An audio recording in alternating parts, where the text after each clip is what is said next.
जय हिंद साथियों, कैसे हैं सभी लोग। उम्मीद करता हूँ आप सभी मस्त होंगे, अपने शिक्षण कार्य में व्यस्त होंगे। स्वागत है आप सभी का सीटेट दिसंबर 2024 के एग्जाम में। और आज हम करने वाले हैं एसएसटी यानी सामाजिक विज्ञान के मोस्ट और इम्पॉर्टेंट क्वेश्चन, जो कि आपके सीटेट एग्जाम के लिए बहुत ही इंपॉर्टेंट होने वाली है क्लास। चैनल पर जो भी नए हैं चैनल को सब्सक्राइब कर लीजिए। चलिए चलते हैं क्वेश्चन की तरफ। और आज का पहला क्वेश्चन है, रक्षक मेखला डैश की एक विधि है। जल संरक्षण, मृदा निर्माण, बागानी मृदा संरक्षण। कौन सा ऑप्शन राइट होगा? बताइए सभी इन चारों ऑप्शन में से कौन सा ऑप्शन सही होगा।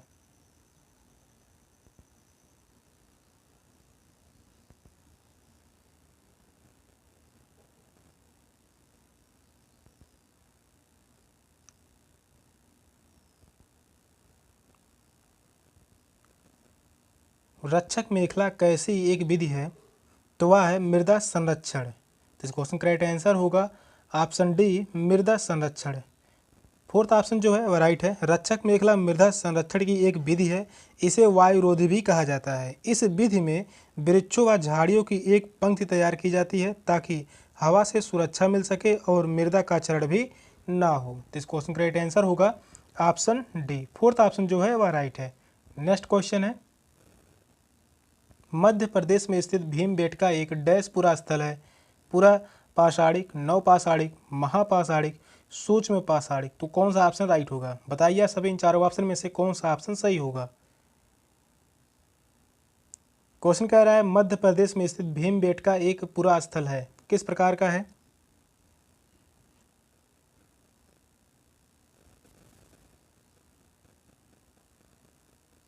तो यह एक पूरा पाषाणिक स्थल है। तो इस क्वेश्चन का राइट आंसर होगा ऑप्शन ए।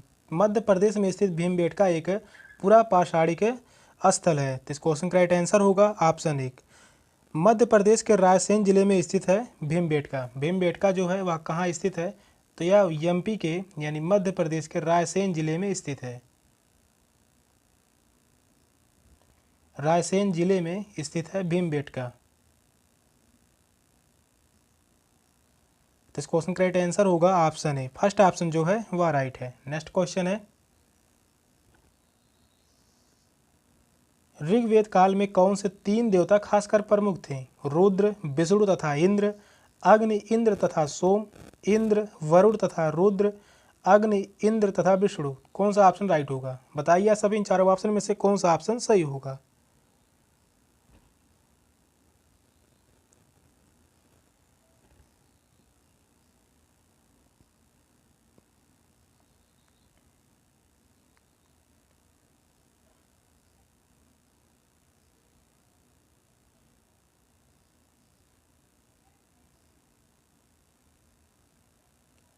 तो इस क्वेश्चन का राइट आंसर होगा ऑप्शन बी, अग्नि, इंद्र तथा सोम को ऋग्वेद काल में यह तीनों जो देवता थे प्रमुख थे।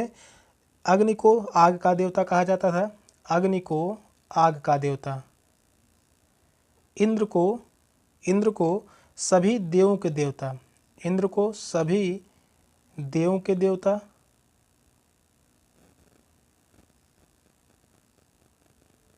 और सोम जो है यह धार्मिक व औषध गुणों वाला एक पेय माना जाता है। तो इस क्वेश्चन का जो राइट आंसर होगा ऑप्शन बी, इंद्र, अग्नि तथा सोम। नेक्स्ट क्वेश्चन है,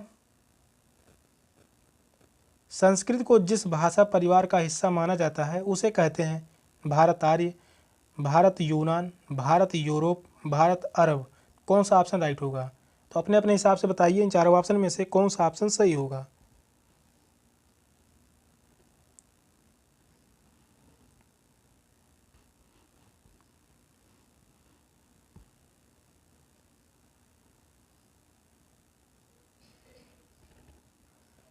क्वेश्चन कह रहा है संस्कृत को जिस भाषा परिवार का हिस्सा माना जाता है उसे कहते हैं भारत यूरोप भाषा। तो इस क्वेश्चन का राइट आंसर होगा ऑप्शन सी। थर्ड ऑप्शन जो है वह राइट है। संस्कृत भाषा को भारत यूरोप के विविध भाषा परिवार का एक भाग माना जाता है। यह हिंदुओं की प्राथमिक पवित्र भाषा है तथा भारत यूरोप भाषाओं में सबसे प्राचीनतम भाषा है।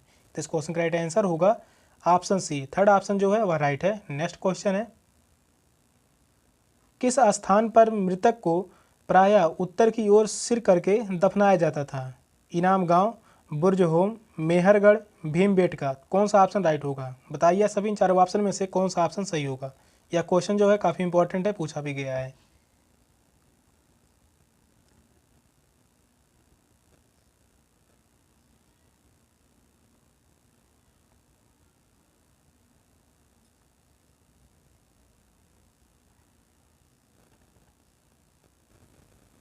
किस स्थान पर मृतकों को प्रायः उत्तर की ओर सिर करके दफनाया जाता था? तो इनाम गांव में। तो इस क्वेश्चन का राइट आंसर होगा ऑप्शन ए, फर्स्ट ऑप्शन जो है वह राइट है। इनाम गांव में मृतक के सिर को उत्तर दिशा में रखा जाता था और यह हड़प्पा सभ्यता के पश्चात बनने वाला एक गांव था जो कि वर्तमान में महाराष्ट्र राज्य में स्थित है। कहाँ पर स्थित है इनाम गांव? तो वह है महाराष्ट्र में। महाराष्ट्र राज्य में जो है यह स्थित है। तो इस क्वेश्चन का राइट आंसर होगा ऑप्शन ए, फर्स्ट ऑप्शन जो है वह राइट है। नेक्स्ट क्वेश्चन है, बुद्ध द्वारा लालसाओं व इच्छाओं की तृष्णा को निम्नलिखित में से क्या बताया गया है? पिपासा, तृष्णा, तान्हा, तीव्र इच्छा। कौन सा ऑप्शन राइट होगा? बताइए सभी इन चारों ऑप्शन में से कौन सा ऑप्शन सही होगा?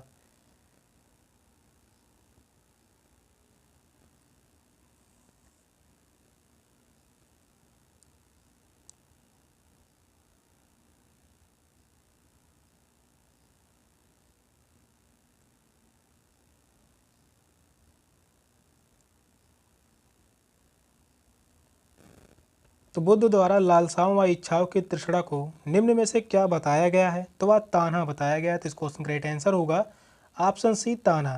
थर्ड ऑप्शन जो है राइट है। बुद्ध द्वारा इच्छाओं की लालसाओं व तृष्णा को तान्हा नाम दिया गया है।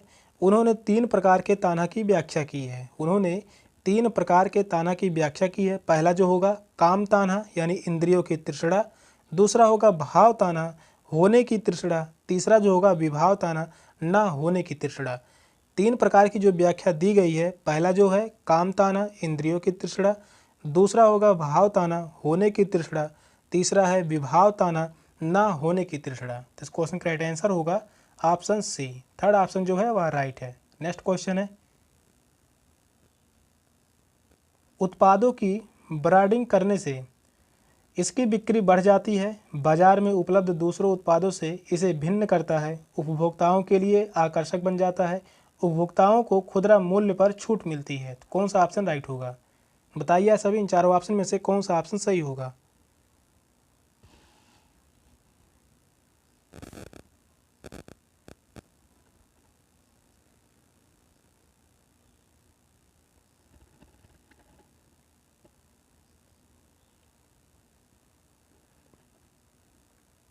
तो इस क्वेश्चन का राइट आंसर होगा ऑप्शन बी, बाजार में उपलब्ध दूसरे उत्पादों से इसे भिन्न करता है, उत्पादों की जो है ब्रांडिंग करने से। तो इस क्वेश्चन का राइट आंसर होगा ऑप्शन बी, उत्पादों की ब्रांडिंग उसे बाजार में अन्य उत्पादों से अलग करती है। ब्रांडिंग का उद्देश्य महत्वपूर्ण उपस्थिति स्थापित करना है जो बाजार को आकर्षित तथा ग्राहकों को बरकरार रखती है। तो इस क्वेश्चन का राइट आंसर होगा option B, second option right है।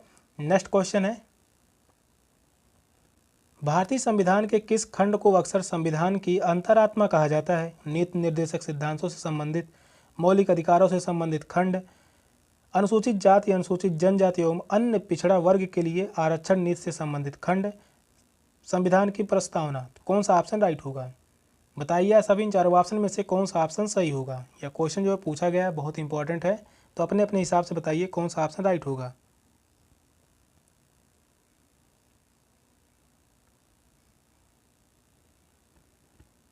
क्वेश्चन कह रहा है भारतीय संविधान के किस खंड को अक्सर संविधान की अंतरात्मा कहा जाता है? तो वह है मौलिक अधिकारों से संबंधित खंड। सेकंड ऑप्शन जो है राइट है। तो इस क्वेश्चन का राइट आंसर होगा ऑप्शन बी, मौलिक अधिकार का आशय अंतःकरण या अच्छे बुरे की पहचान करने से होता है। इन अधिकारों को भारतीय संविधान के अंतर्गत 14 से 32 में है। मौलिक अधिकारों का वर्णन जो है वह अनुच्छेद 14 नहीं है, सॉरी 12 से 35 तक है। 12 से 35 में इसका वर्णन है मौलिक अधिकारों का। तो इस क्वेश्चन का राइट आंसर होगा ऑप्शन बी, सेकंड ऑप्शन जो है वह राइट है। नेक्स्ट क्वेश्चन है, लोकसभा के लिए कितने सदस्य मनोनीत हो सकते हैं? एक भी नहीं, 2, 4, 12। कौन सा ऑप्शन राइट होगा? बताइए सभी इन चारों ऑप्शन में से कौन सा ऑप्शन सही होगा।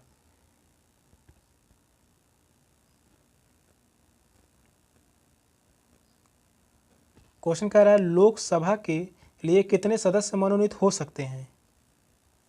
तो वह होंगे 2 सदस्य। तो इस क्वेश्चन का राइट आंसर होगा ऑप्शन बी, 2 सदस्य जो हैं वह लोकसभा के सदस्य के लिए मनोनीत हो सकते हैं। लोकसभा में कितने सदस्य होते हैं?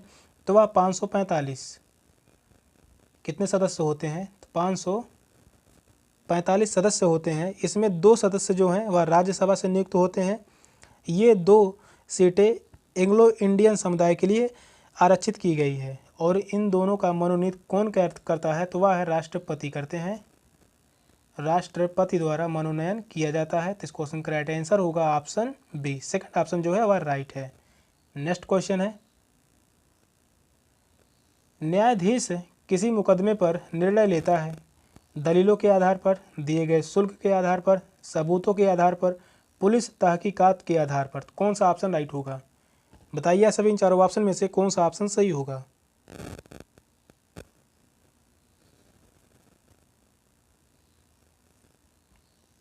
क्वेश्चन कह रहा है न्यायाधीश किसी मुकदमे पर निर्णय लेता है,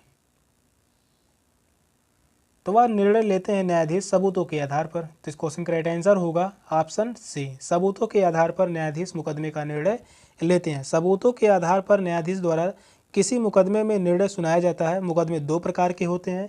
मुकदमे जो होते हैं वह 2 प्रकार के होते हैं। पहला जो होता है वह दीवानी, पहला मुकदमा होता है वह होता है दीवानी मुकदमा। दूसरा होता है फौजदारी, दूसरा होता है फौजदारी।